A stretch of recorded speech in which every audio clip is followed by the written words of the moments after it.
Allez, viens. C'est un rituel, un travail qu'elle a fait pendant des années. Brosser, nettoyer, prendre soin des chevaux des autres. Aujourd'hui, c'est le sien dont elle s'occupe. Une vraie passion.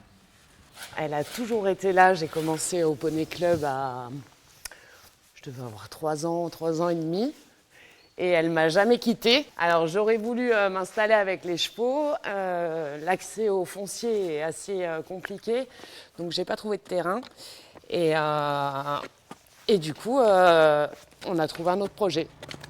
S'il y avait le cheval, dont la taille au garrot va d'1,60 m à 1,80 m, il y a aujourd'hui dans l'univers de Johanna le gros gris, un escargot de 4 cm. Pour créer un centre équestre, il fallait 15 hectares.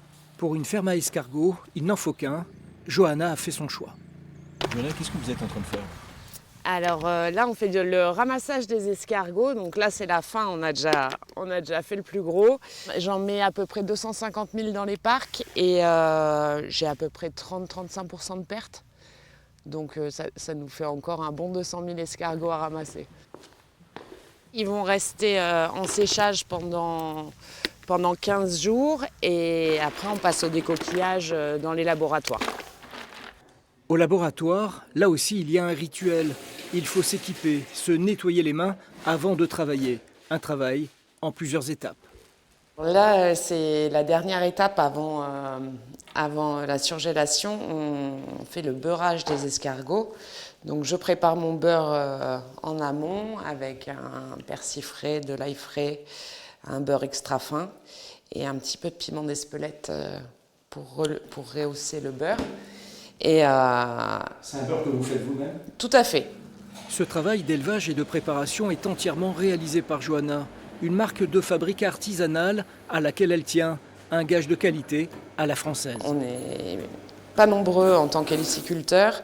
Il faut qu'on se fasse une place aussi dans le marché parce qu'on a moins de 15% des ventes d'escargots qui viennent de fermes françaises.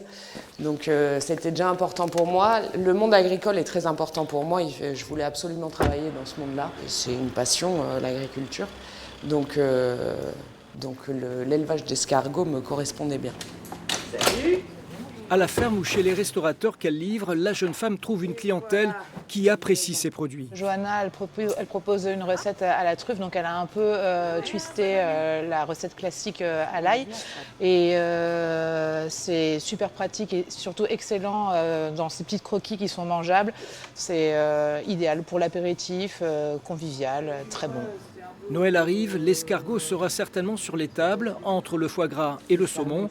Celui de Johanna y trouvera certainement sa place.